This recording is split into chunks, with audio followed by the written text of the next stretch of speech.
രതീഷ്, നോക്കൂ, നേരത്തെ ജോൺ ബ്രിട്ടാസും അതുപോലെ തന്നെ AKG ഭവനിലുണ്ടായിരുന്ന ഐഷിയുടെ തന്നെ അഭിഭാഷകൻ കൂടിയായിട്ടുള്ള അഡ്വക്കേറ്റ് സുഭാഷ് ചന്ദ്രനും പറഞ്ഞതൊക്കെ നമ്മുടെ മുമ്പിലുണ്ട്. ഡോക്ടർ ജോൺ ബ്രിട്ടാസ് പറഞ്ഞ വളരെ പ്രധാനപ്പെട്ട ഒരു കാര്യമുണ്ട്.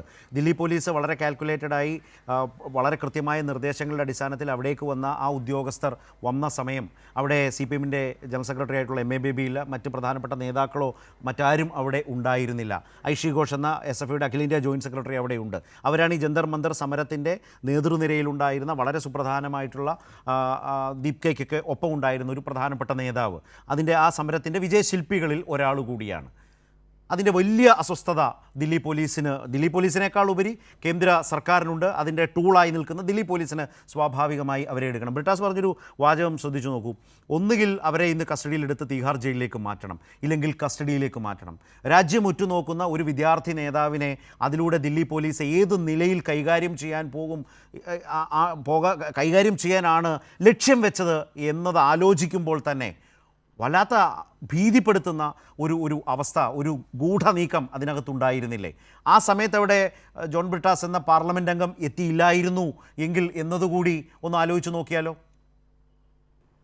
തീർച്ചയായിട്ടുമാണ് ജോൺ ബ്രിട്ടാസ് എത്തിയിരുന്നില്ലായിരുന്നുവെങ്കിൽ ഈ പെൺകുട്ടി അറസ്റ്റ് ചെയ്യപ്പെട്ടേനെ എന്നുള്ള കാര്യത്തിലൊരു സംശയവുമില്ല. അത്യന്തം ഭീതിജനകമായിട്ടുള്ള രംഗങ്ങളിലേക്ക് ഇത് പടർന്നു പോയേനെ. പക്ഷേ ശരത്തെ, ഇത് യഥാർത്ഥത്തിൽ ഇപ്പോൾ ഒരു സമരം വിജയിച്ചതിൻ്റെ പുറത്തുള്ള ഒരു പകവീട്ടൽ എന്നുള്ളത് നിസ്സാരമായൊരു കാര്യമല്ല യഥാർത്ഥത്തിൽ. കാരണം ഈ സമരത്തിലുള്ള തോൽവി എന്ന് പറയുന്നത് BJPയെ എത്തിച്ചിരിക്കുന്നത് വലിയ ആഴങ്ങളേറിയിട്ടുള്ള താഴ്ചയിലേക്കാണ് എന്നുള്ളതാണ് ഏറ്റവും പ്രധാനപ്പെട്ട കാര്യം. സംഘപരിവാറിനെയും BJPയൊക്കെ, കാരണം അവരെ ഭീതിയുടെ വലിയ താഴ്ചയിലാണ് ഇപ്പോൾ അവർ ജീവിച്ചുകൊണ്ടിരിക്കുന്നത്. എന്താണ് യഥാർത്ഥത്തിൽ ഇന്ത്യ മുഴുവൻ സംഭവിച്ചുകൊണ്ടിരിക്കുന്നത്?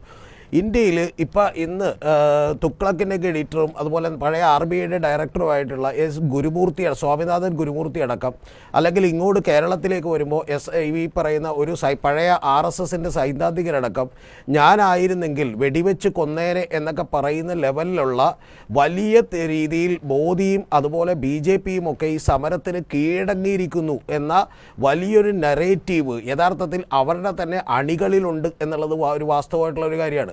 അപ്പോൾ ആ അണികൾ തന്നെ വലിയ അസംതൃപ്തരാണ്, അവർ തന്നെ ഭയന്നിരിക്കുന്നു. കാരണം BJPയെ സംബന്ധിച്ചിടത്തോളം BJPയും സംഘപരിവാറും ഒക്കെ വിചാരിച്ചിരുന്നത് ഗോദി മീഡിയ എന്ന് പറഞ്ഞ മീഡിയ ഞങ്ങളുടെ കാൽക്കീഴിലാണ്, പ്രതിപക്ഷ പാർട്ടികളെ ഞങ്ങൾക്ക് എൻഫോഴ്സ്മെൻറ്റ് ഡയറക്ടറേറ്റിനെയും CBIനെയും ഇൻകം ടാക്സിനെയൊക്കെ ഉപയോഗിച്ച് ഭീഷണിപ്പെടുത്താൻ കഴിയും. കൂടാതെ ഞങ്ങൾക്കെതിരെ ആരെങ്കിലുമൊക്കെ സംസാരിച്ചാൽ അവരെ ദേശവിരുദ്ധർ എന്ന് ഞങ്ങൾക്ക് വിളിക്കാൻ കഴിയും, പാകിസ്ഥാനിലേക്ക് പോട എന്നുള്ളത് പറയാൻ കഴിയും. അപ്പോൾ ഇത്തരത്തിലുള്ള നിരവധി ടൂളുകൾ, കൂടാതെ ഏറ്റവും പ്രധാനപ്പെട്ട ഒരു കാര്യം, അവർ മാവോയിസ്റ്റ് മുസ്ലിം അനുഭാവമുള്ള സംഘടനകളാണെന്ന് പറയാൻ കഴിയും. അപ്പോൾ നിങ്ങൾ ഹിന്ദുത്വക്കെതിരാണെന്ന് പറയാൻ കഴിയും എന്നൊക്കെ ഉള്ളതാണ്.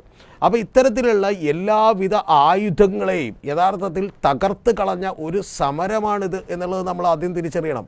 ആ സമരത്തിൻ്റെ ആഴത്തിലേക്ക് ആ സമരത്തിൻ്റെ ഉണ്ടായിട്ടുള്ള തിരിച്ചടിയുടെ ആഴത്തിൽ നിന്ന്, അതിൽ ഉണ്ടാക്കിയിട്ടുള്ള പരിഭ്രാന്തിയിൽ നിന്ന്, ഭയവിഹ്വലതകളിൽ നിന്ന് അവർ യഥാർത്ഥത്തിൽ പുറത്ത് കടക്കാനുള്ളൊരു ശ്രമമാണ് ഇന്ന് ഈ പറയുന്ന നടത്തുന്നത്.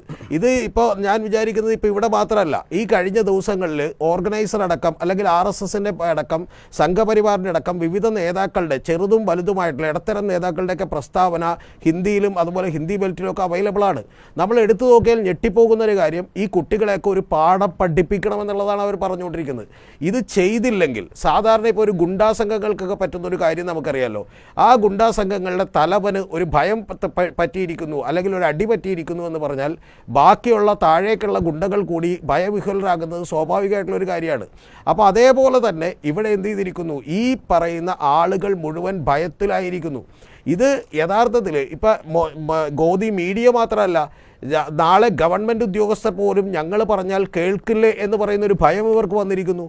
കാരണം നമുക്കറിയാമല്ലോ, ഇപ്പോൾ JP മൂവ്മെൻറ്റ് ഉണ്ടായപ്പോൾ അടിയന്തരാവസ്ഥ കാലത്ത് JP നടത്തിയിട്ടുള്ള പ്രശസ്തമായിട്ടുള്ള പ്രസംഗത്തിൽ അദ്ദേഹം പറഞ്ഞത്, ഈ ഗവൺമെൻറ് തന്നെ അനധികൃതമാണ്, നിങ്ങൾക്ക് യാതൊരു കാരണവശാലും ഇവരെ ഒന്നും അനുസരിക്കേണ്ട ബാധ്യതയില്ല എന്നുള്ളത് വളരെ കൃത്യമായി ഇന്ത്യയിലെ പട്ടാളക്കാരോടും പോലീസിനോടുമൊക്കെ പറഞ്ഞതാണ്.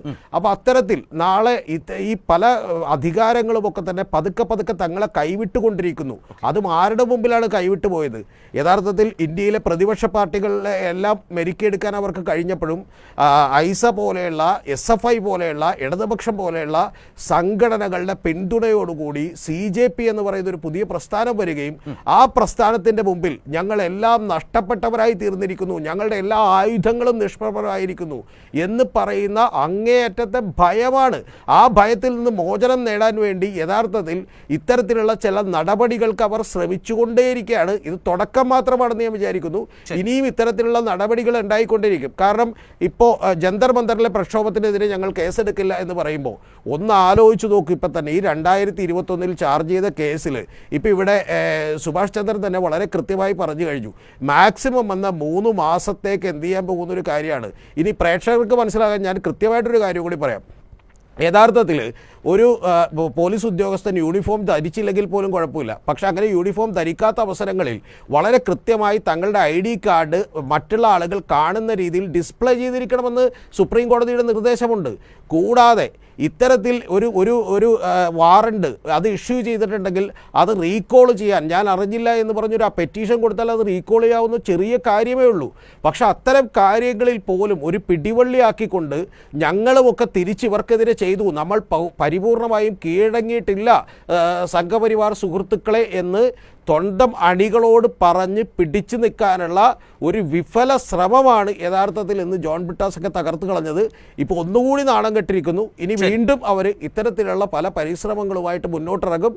അതിൻ്റെ എല്ലാം അടിസ്ഥാനം എന്ന് പറയുന്നത് ഇന്ത്യ രാജ്യം BJPയോടും സംഘപരിവാറിനോടുമുള്ള ഭയത്തിൽ നിന്ന് മോചനം നേടിയിരിക്കുന്നു. ആ ഭയം വീണ്ടും നിലനിർത്തിയാലേ ഞങ്ങൾക്കിനി എല്ലാവരും കൂടെ നിൽക്കൂ എന്ന് പറയുന്ന അവരുടെ ആ ഒരു വിശ്വാസമാണ്. ശരി.